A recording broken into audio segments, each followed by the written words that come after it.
हम सब हिंदी बोलते हैं, लिखते हैं, पढ़ते हैं, लेकिन क्या कभी ये सोचा है कि इसकी पहली कविता किसने लिखी होगी? वो पहला कवि कौन था और उसकी कहानी क्या थी? देखिए, ये सवाल सुनने में जितने सीधे लगते हैं, इनके जवाब उतने ही ज्यादा पेचीदा और रहस्यमयी हैं। तो चलिए, आज हिंदी साहित्य की जड़ों की इसी पहेली को सुलझाते हैं। तो हमारी इस खोज का सबसे पहला और सबसे बड़ा सवाल यही है, आखिर ये सब शुरू कहाँ से हुआ? ये एक ऐसी गुत्थी है जिसे सुलझाने में बड़े बड़े विद्वानों को सदियां लग गईं। आइए मिलकर इस कहानी के पन्ने पलटते हैं। इसका जवाब देखिए, किसी एक पुरानी किताब में नहीं मिलता। नहीं, ये तो सदियों तक चली गर्मागर्म बहसों और खोजों में छुपा है। हर विद्वान ने अपनी अपनी राय दी, अपने अपने तर्क रखे, और हमें इन्हीं सुरागों को जोड़कर असली कहानी तक पहुंचना है। तो हमारी पड़ताल का पहला पड़ाव है हिंदी साहित्य का वो शुरुआती दौर, जिसे आज हम आदिकाल कहते हैं। लेकिन मजे की बात यह है कि इस एक नाम तक पहुंचना भी अपने आप में एक लंबी कहानी थी। कवियों को ढूंढने से भी पहले एक और सवाल था कि भाई इस युग को बुलाया क्या जाए। और यही कहानी में पहला मोड़ आता है, क्योंकि इस पर कोई एक राय थी ही नहीं।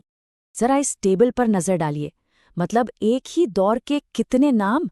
जॉर्ज ग्रियर्सन ने इसे चारणकाल कहा, तो आचार्य रामचंद्र शुक्ल ने कहा नहीं नहीं, इसमें तो वीरों की गाथाएं हैं, तो ये वीर गाथा काल है। बात यहीं खत्म नहीं हुई।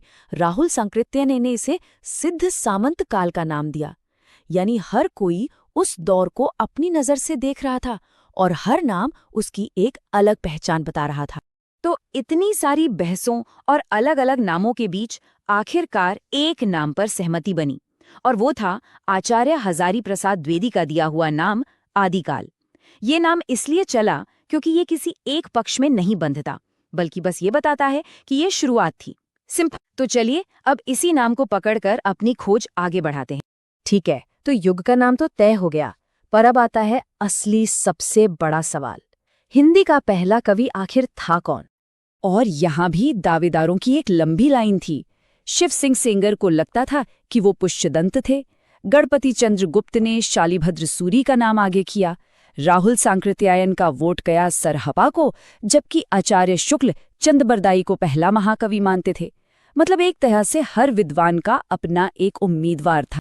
लेकिन इतनी लंबी बहस के बाद आखिरकार विद्वान एक नतीजे पर पहुंचे। सर्वसम्मति से राहुल सांकृत्यायन की बात में सबसे ज्यादा दम लगा और सरहपा को ही हिंदी का पहला कवि मान लिया गया। पर रुकिए, कहानी में एक छोटा सा ट्विस्ट है। कवि भले ही सरहपा पहले थे, लेकिन अगर बात करें पहली पूरी किताब या रचना की, तो उसका क्रेडिट जाता है देवसेन को, उनकी श्रावकाचार के लिए, जो 933 ईस्वी में लिखी गई थी। अब देखिए, शुरुआती हिंदी को समझना है तो हमें उसकी जड़ तक जाना होगा, मतलब उसकी माँ अपभ्रंश भाषा तक, क्योंकि आदिकाल का सारा साहित्य इसी से तो निकल रहा था। तो चलिए मिलते हैं उस दौर के कुछ साहित्यिक दिग्गजों से। इस लिस्ट में सबसे पहला और सबसे बड़ा नाम 8वीं सदी के महाकवि स्वयंभू।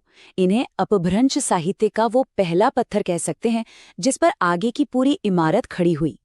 उनके कामों की बात करें तो पौंचर्यो उनका सबसे बड़ा ग्रंथ है, जो असल में राम के जीवन पर लिखा एक महाकाव्य है। इसके अलावा उन्होंने रिट्ठनेमिचर्यो और स्वयंभू छंद जैसी बहुत महत्वपूर्ण रचनाएं भी की। और उनका कद इतना बड़ा था कि लोग उन्हें अपभ्रंश का वाल्मीकि और व्यास कहने लगे। सोचकर देखिए, उनकी तुलना सीधे सीधे संस्कृत के सबसे महान कवियों से हो रही थी। ये कोई छोटी बात नहीं है। चलिए अब मिलते हैं हमारे अगले महारथी से, पुष्पदंत। ये 10वीं सदी के कवि थे और लिखने के मामले में समझिए एक मशीन थे।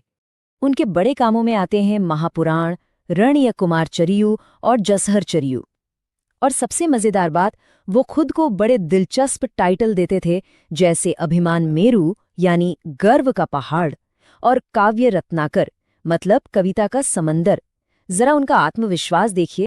हमारी लिस्ट में अगला नाम सिर्फ एक कवि का नहीं है, ये एक महान विद्वान, एक वैयाकरण का है, हेमचंद्र। इन्होंने सिर्फ कविता नहीं लिखी, बल्कि भाषा को नियम दिए, उसे संवारा। उन्हें प्राकृत और अपभ्रंश का पाणिनि कहा जाता है, और ये बहुत बड़ी उपाधि है।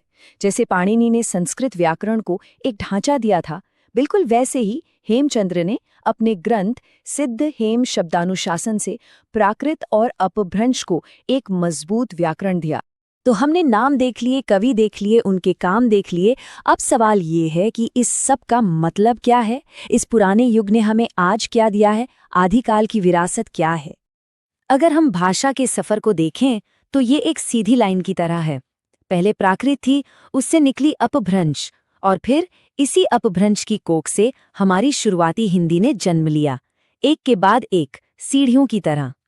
तो असल में आदिकाल क्या था? वो एक पुल था।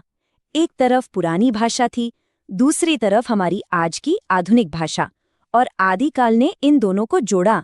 इसने वो नींव रखी जिस पर आज हिंदी साहित्य की इतनी बड़ी इमारत खड़ी है। ये सोचना कितना कमाल का है ना, कि हजारों साल पहले सरहपा, स्वयंभू और पुष्पदंत जैसे कवियों ने जो शब्द बुने थे, जो कहानियां गढ़ी थीं, उनकी गूंज आज भी हमारी बातों में, हमारी भाषा के हर शब्द में जिंदा है। अगर आपको ये वीडियो पसंद आए तो आप लोग लाइक एंड सब्सक्राइब जरूर करें तथा बेल आइकन दबाना ना भूलें।